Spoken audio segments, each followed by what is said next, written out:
So I wanted to pop on here and talk about what I've been reading lately. I'm about to start school and I have like a whole shelf of books I get to read this semester.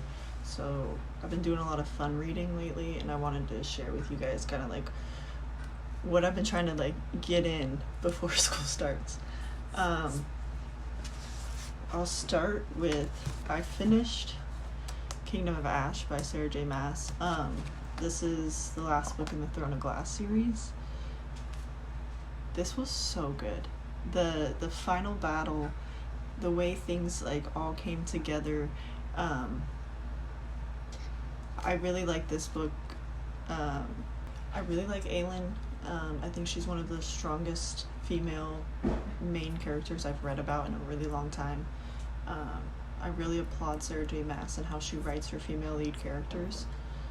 It's refreshing, the support she receives from, all the supporting characters in the book, and how even though we're off on another timeline with another group of characters, that focus is still on Aelin and the main objective of the book. So I really like that. I think it wrapped up the series really nicely. I'm excited to move on to Crescent City now.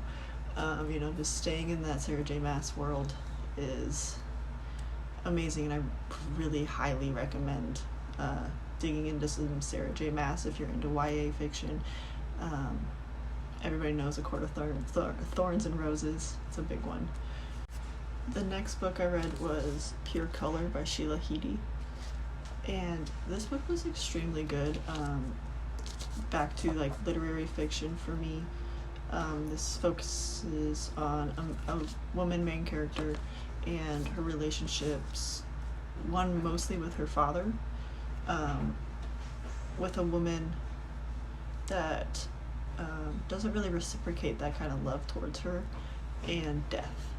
And I think it has a lot of valuable themes throughout that book. At one point she turns into a leaf on a tree, and the way that Sheila Heti goes into describing that experience and like how that relates to death and when we die and kind of watching the world go on without us. It was really beautiful, and I really would like to read more from Sheila Heti if she has more.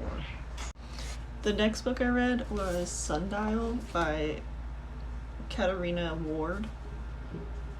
Holy shit. This book was wild. This is a horror. I would say it's more of a thriller than a horror, just because it wasn't scary. It was more like, what is going to happen next? This is about a woman and her experience as a mother, as a wife, but she has a very troubled past. Turns out she had a twin sister, and things happened between them. I really don't want to give any spoilers away, but she starts to see the signs of what had happened with her sister in one of her daughters. So she takes her daughter to Sundial, which is her family ranch where she grew up, and a lot unfolds. It has a lot to do with like testing on animals and relationship between humans and animals, and this definitely highlights relationships between family members, highlights the relationships in marriages between mothers and daughters, between daughters and fathers, and sibling relationships. I thought this was really good. I don't know if I would ever pick it up again.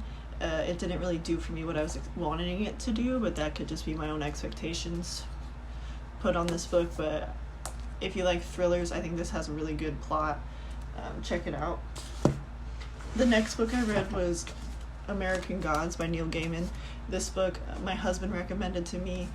It's one of his favorite books, and I thought it was phenomenal. I really like Neil Gaiman. As I was reading it, I noticed that he has some influence from Tom Robbins, and Tom Robbins is one of my favorite authors. I love Another Roadside Attraction, and I feel like this book has some influence from that. This book focuses on our main character, Shadow. He starts out in prison for a crime we don't know what he did, why he did it, who he did it for, and he gets released from prison. Some things happen dealing with his marriage. A spiritual person enters his life and takes him on this journey, begins working for him, and events unfold into a large battle scene. And it is mesmerizing.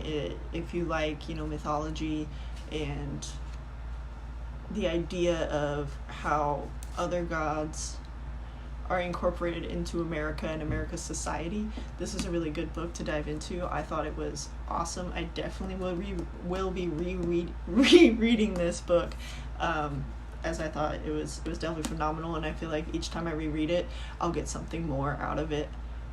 So, as I was saying, American Gods, 5 out of 5. Definitely would recommend. Hubby's got some book recommendations. I love it. I also picked up Death Note. I have the black edition, so this has volumes 7 and 8 in it. I am really loving this journey in Death Note. One of my favorite graphic novels so far. I really like Junji Ito, as you guys know, and this story just keeps getting more interesting. The deeper we dive, the bigger the hole gets of these lies and everything. Death Note is definitely interesting. The basis of it is, there's these Shingamis, there's the Shingami world. They hold the death notes, they write names into these death notes, those people die. But then these death notes end up in the hands of humans, and we see how that unfolds, and it is a crazy, crazy ride. So I'm excited to keep reading this. And the trials and tribulations of trying to create a novel, having a beginning and an end but no middle meat, is normally her problem. This book was short and sweet, and I really enjoyed this. Just another amazing work by Murakami. Lastly, what I'm reading right now, I thought I would include, I'm reading The Centaur by John Updike. John Updike is another one of my favorite authors. I loved Couples by him, and this book so far has been really good. It has another touch. It kind of reminds me of American Gods, where kind of Greek and Roman gods are being incorporated into like an everyday 50s lifestyle. It's been a little hard for me to follow. It definitely jumps around in the timeline a lot, but I feel like in the end it's all going to come together and create this one grand picture that Updike normally paints by the end of his novels. In this book so far, we're focusing on our main character Cadwell and his son. Cadwell is at first described like a centaur, and is shot through the ankle by one of his students. He's a teacher, and it kind of focuses on his relationship as a teacher, his relationship with the people in his community, his relationship with his son, his wife, his father-in-law, and how all of these are kind of weighing on him so much that it affects his physical health. His son is constantly embarrassed and humiliated by his father and the way his father carries himself and talks about himself, and you can see that displayed very well by Updike in the conversations with Cadwell, always talking down about himself. And so far it's been very enlightening on, if you talk well to a plant, that plant's going to grow. It's the same thing with yourself, and I'm enjoying it. I like this 50 style of writing, and I'm really enjoying John Updike again. Yeah, so that's what I've been reading this past summer. I've been trying to get in some really good books that I've wanted to read for a while. That's why I want to finish up this Updike. I'm hoping to squeeze in another Murakami this weekend. I just got a new Junji Ito graphic novel and his new Sochi I picked up yesterday, and hopefully kind of quench that thirst of this fun reading. I'm going to be diving into a lot of classical literature. I'm taking a YA lit class. I'm going to be reading a lot of YA lit. One I'm really excited for is a book I already read called The Poet X. And yeah, so I just wanted to share that with you guys, and I hope you guys have a great day.